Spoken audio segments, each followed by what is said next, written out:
Airshock AI family. Today we invite you to witness one of the most enigmatic and heartbreaking events in aviation history. The crash of South African Airways Flight 295, the Helderberg. If you're fascinated by aviation mysteries, technical analyses, and in-depth investigations, you've come to the right place. Don't forget to subscribe to our channel and hit that notification bell. Now buckle up, because every second of this story will challenge you to ask more questions. The year is 1987. A nightmare beyond anyone's imagination was unfolding inside a Boeing 747 flying over the Indian Ocean. A fire that started in the cargo hold quickly filled the entire cabin with toxic smoke. This wasn't just an emergency call, it was a desperate, relentless struggle against time, where every second determined the chance of survival. The crew, still hundreds of kilometers from land, had to perform a rarely seen and incredibly risky maneuver, opening the doors in mid-air. It was a moment that showcased both despair and immense courage. November 27, 1987 began like any other flight day. The Helderberg, Flight 295, considered the flagship of South African Airways, had departed from Taiwan on its journey back to South Africa. The plane was carrying 159 passengers and crew, as well as 6 large cargo pallets. The Helderberg was a special version of the Boeing 747 series, a combi. This name, derived from combination, symbolized the aircraft's ability to serve as both a passenger and cargo plane. This design was of vital importance to South Africa. At the time, due to the apartheid regime, many countries had closed their airspace to South African planes, forcing the airline to use long and exhausting routes around the African continent. The combi's flexible structure was critical for increasing profitability under these difficult conditions. 9 hours into the flight, everything seemed normal. The main crew had gone to rest, while the relief pilots had taken control of the cockpit. The plane was cruising over the calm waters of the Indian Ocean, with its next stop at Sasiwu Sagar Ramgoolam International Airport on the island of Mauritius. Among the passengers were Valerie Lottering and her husband Corey, who had been in Taiwan for business. Valerie was enjoying her first overseas vacation. But this peaceful atmosphere was about to turn into a nightmare. Airshock AI viewers, we're taking you to the heart of that moment. You're faced with a life-altering question. If you were on that plane, and you saw the cabin filling with smoke and breathing becoming impossible, how would you have reacted to the pilot's decision to open the doors mid-air? Would this incredibly risky action have caused you to panic? Or would you have seen it as the last beacon of hope? Share your thoughts in the comments and become a part of this story. About an hour before landing in Mauritius, a smoke alarm went off in the cockpit. The source was the main deck cargo compartment, located directly behind the passenger cabin. When the crew started to follow the firefighting checklist, they realized just how serious the situation was. The fire was so intense that it was damaging the plane's electrical systems, causing numerous circuits to short-circuit. According to cockpit recordings, the pilots were struggling with systems that were failing one after another. The primary effect of the fire was the spread of smoke. The combi's design was supposed to use a pressure differential to prevent smoke from the cargo hold from entering the passenger cabin. However, the extreme heat of the fire had rendered this system ineffective. The toxic, suffocating smoke quickly seeped into the passenger section. Captain Ace calmly contacted Mauritius Air Traffic Control to declare an emergency. But with many of his instruments not working, he couldn't even determine his exact position. There was only one chance for salvation: opening the doors in mid-air. This procedure was typically designed to ventilate smoke after a fire had been extinguished. The crew descended to an altitude of 500 meters, and reduced the plane's speed to 370 kilometers.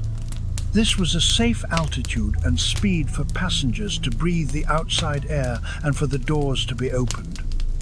The captain made an announcement explaining the situation to the passengers. But there was a grim unknown. Could opening the doors have supplied the fire with more oxygen, making it even more intense? Shortly after the last call from Flight 295, there was no response to calls from air traffic control. After 36 minutes of a desperate wait, the Helderberg had vanished into the deep waters of the ocean.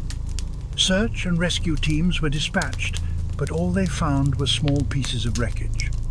A day after the crash, René van Zyl, the head of South Africa's Aviation Safety Board, was tasked with leading one of the most challenging investigations in history.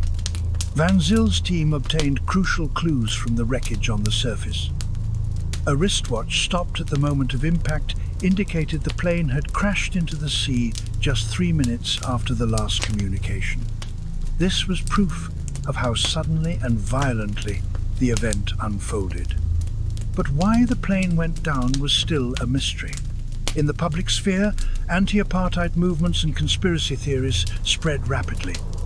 There were claims that the plane, being government-owned, had been the target of a terrorist attack and that a bomb was in the cargo hold. However, investigators found no evidence of an explosion. This made the cause of the incident even more complex. To solve the mystery of the Helderberg, the plane's black boxes and main wreckage needed to be recovered from the ocean floor.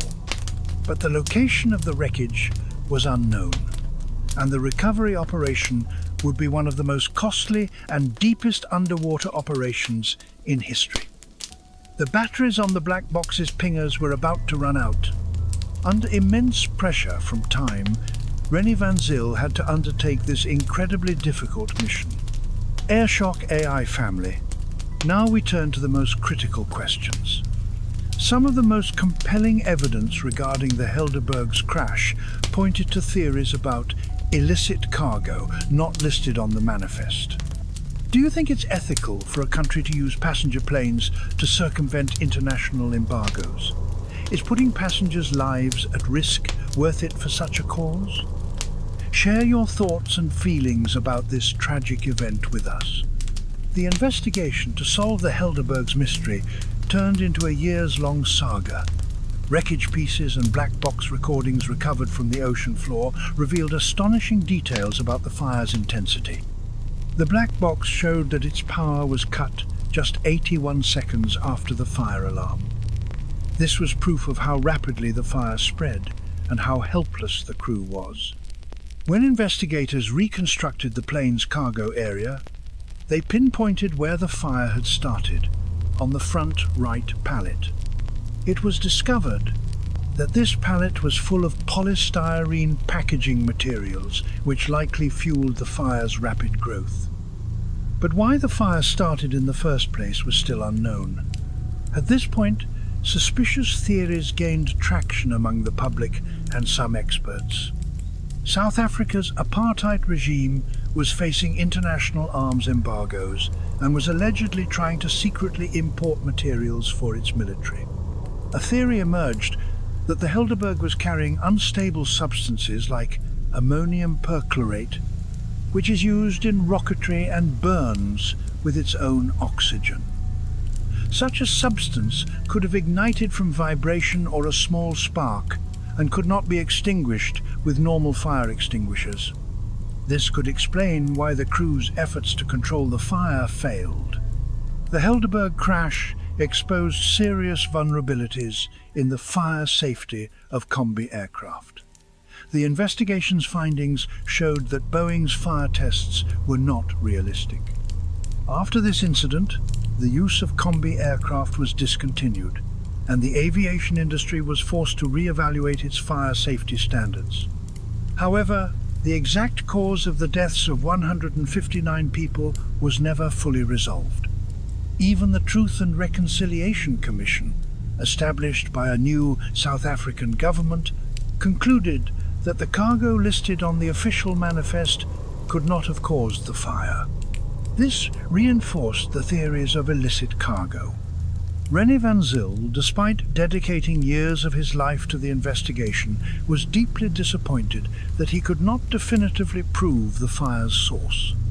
However, his efforts led to a revolution in aviation safety. The Helderberg crash went down in history not just for its tragic end, but for the questions it left behind. Airshock AI viewers. The Helderberg crash remains at the center of many debates today. Do you think the government or other relevant institutions should have made a greater effort to uncover the truth?